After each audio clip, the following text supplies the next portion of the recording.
I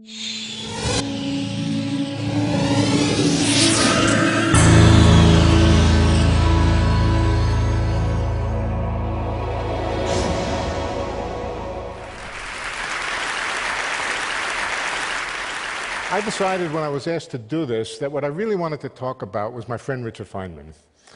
I was one of the fortunate few that really did get to know him and enjoyed his presence. And I'm going to tell you the Richard Feynman that I knew. I'm sure there are other people here who could tell you about the Richard Feynman they knew, and it would probably be a different Richard Feynman. Richard Feynman was a very complex man. He was a man of many, many parts. He was, of course, foremost a very, very, very great scientist.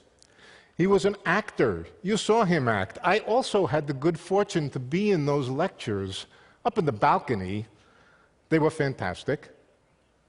He was a philosopher. He was a drum player. He was a teacher par excellence. Richard Feynman was also a showman, an enormous showman. He was brash, irreverent. He was full of macho, a kind of macho one-upsmanship.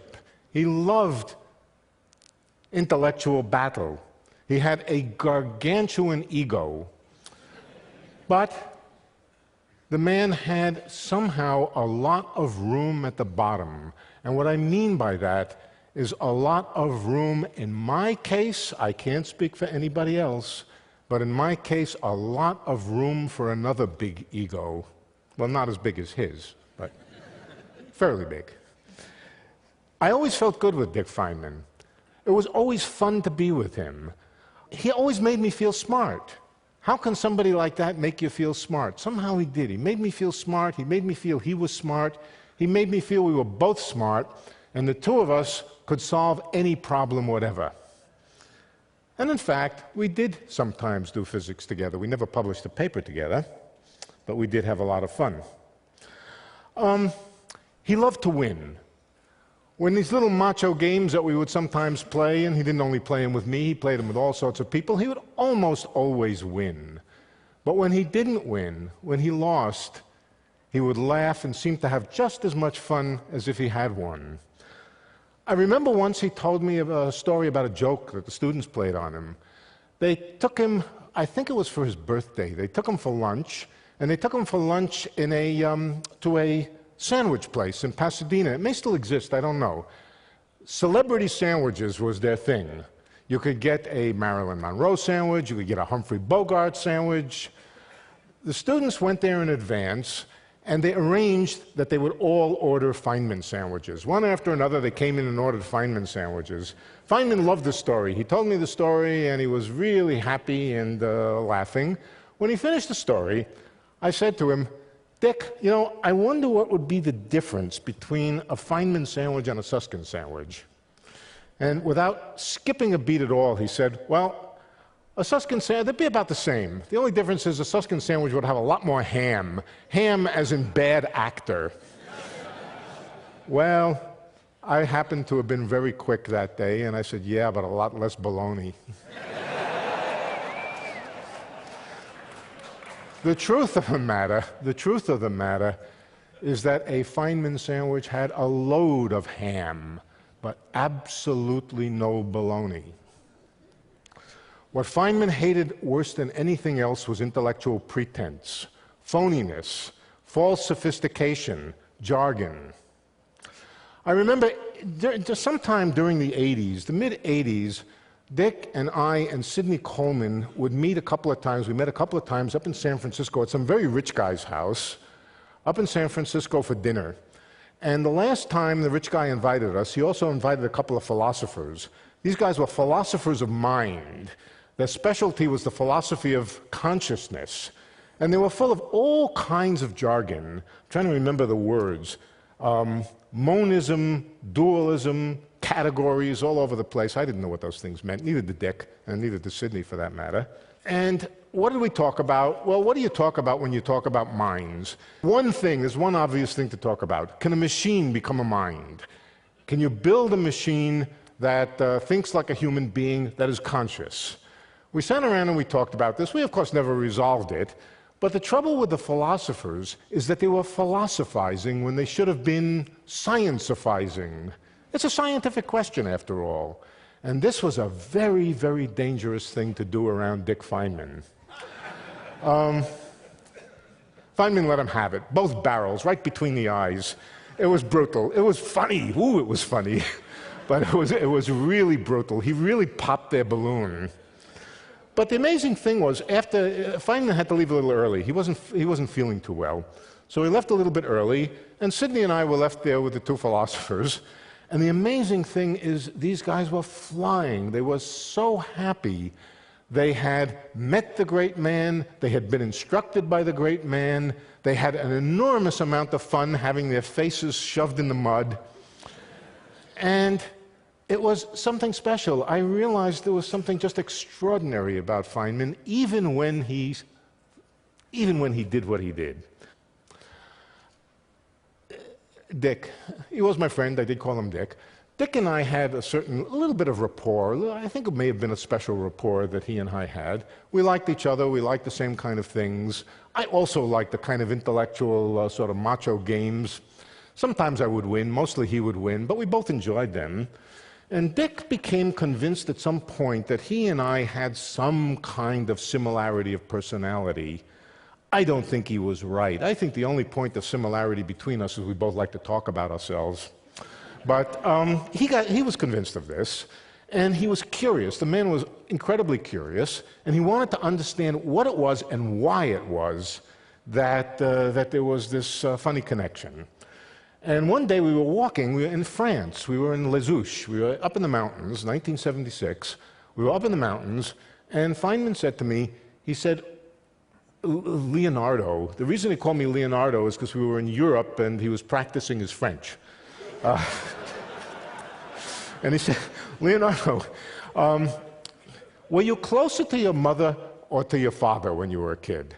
And I said, well, my real hero was my father. He was a working man, had a 5th grade education.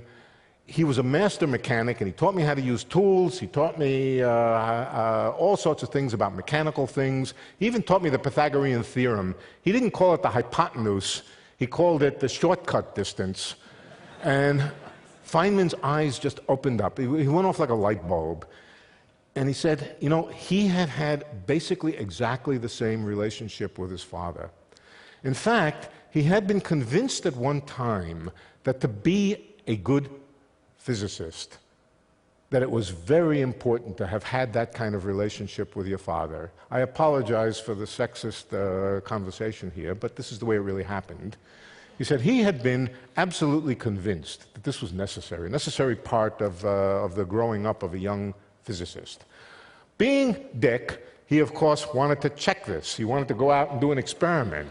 So, well, he did.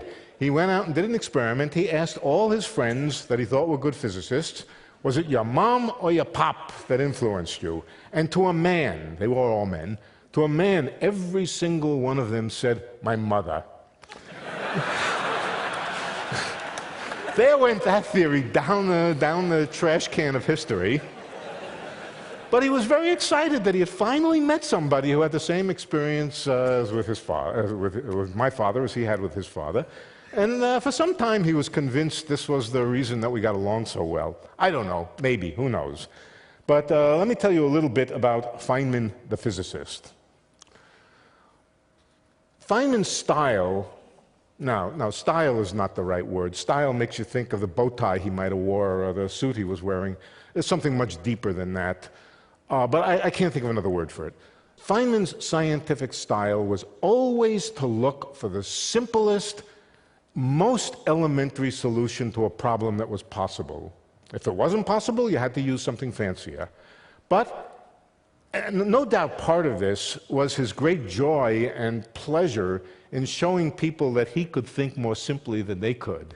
But he also deeply believed, he truly believed, that if you couldn't explain something simply, you didn't understand it. In the 1950s, people were trying to figure out how superfluid helium worked. There was a theory. It was due to a Russian mathematical physicist, and it was a complicated theory. I'll tell you what that theory was soon enough. It was a terribly complicated theory full of very difficult integrals and formulas and mathematics and so forth. And it sort of worked, but it didn't work very well. The only way it worked is when the helium atoms were very, very far apart. The helium atoms had to be very far. And unfortunately, the helium atoms in liquid helium are right on top of each other. Feynman decided, as a sort of amateur helium physicist, that he would try to figure it out. And he had the idea, a very clear idea, he would try to figure out what the quantum wave function of this huge number of atoms looked like. He would try to visualize it, guided by a small number of simple principles. The small number of simple principles were very, very simple. The first one was that when helium atoms touch each other, they repel. The implication of that is that the wave function has to go to zero, has to vanish when the helium atoms touch each other. The other fact is that the ground state, the lowest energy state of a quantum system, the wave function is always very smooth, has the minimum number of wiggles. So he sat down, and I imagine he had nothing more than a simple piece of paper and a pencil, and he tried to write down, and did write down, the simplest function that he could think of, which had the boundary conditions that the wave function vanishes when things touch and is smooth in between. He wrote down a simple thing. It was so simple, in fact, that I suspect a smart, really smart high school student who didn't even have calculus could understand what he wrote down. The thing was that that simple thing that he wrote down explained everything that was known at the time about liquid helium, and then some. I've always wondered whether the professionals, the real professional helium physicists, were just a little bit embarrassed by this. They had their super powerful technique, and they couldn't do as well. Incidentally, I'll tell you what that super powerful technique was. It was the technique of Feynman diagrams. He did it again in 1968. In 1968, in my own university, I wasn't there at the time, but in 1968, they were exploring the structure of the proton. The proton is obviously made of a whole bunch of little particles. This was more or less known. And the way to analyze it was, of course, Feynman diagrams. That's what Feynman diagrams were constructed for, to understand particles. The experiments that were going on were very simple. You simply take the proton and you hit it really sharply with an electron. This was the thing that Feynman diagrams were for. The only problem was that Feynman diagrams are complicated. They're difficult integrals. If you could do all of them, you would have a very precise theory, but you couldn't. They were just too complicated. People were trying to do them. You could do a one-loop diagram. Don't worry about one loop, two-loop. Maybe you could do a three-loop diagram, but beyond that, you couldn't do anything. Feynman said, forget all of that. Just think of the proton as an assemblage of a swarm of little particles. He called them partons. He called them partons. He said, just think of it as a swarm of partons moving real fast. Because they're moving real fast, relativity says the internal motions go very slow. The electron hits it suddenly. It's like taking a very sudden snapshot of the proton. What do you see? You see a frozen bunch of partons. They don't move, and because they don't move during the course of the experiment, you don't have to worry about how they're moving. You don't have to worry about the forces between them. You just get to think of it as a population of frozen partons. This was the key to analyzing these experiments. Extremely effective. It really did. Somebody said the word revolution is a bad word. I suppose it is, so I won't say revolution, but it certainly evolved very, very deeply our understanding of the proton and of particles beyond that. Well, I had some more that I was going to tell you about my connection with Feynman, what he was like, but I see I have exactly half a minute. So I think I'll just finish up by saying I actually don't think Feynman would have liked this event. I think he would have said, you know, this is, I don't need this. But how should we honor Feynman? How should we really honor Feynman? I think the answer is we should honor Feynman by getting as much bologna out of our own sandwiches as we can. Thank you.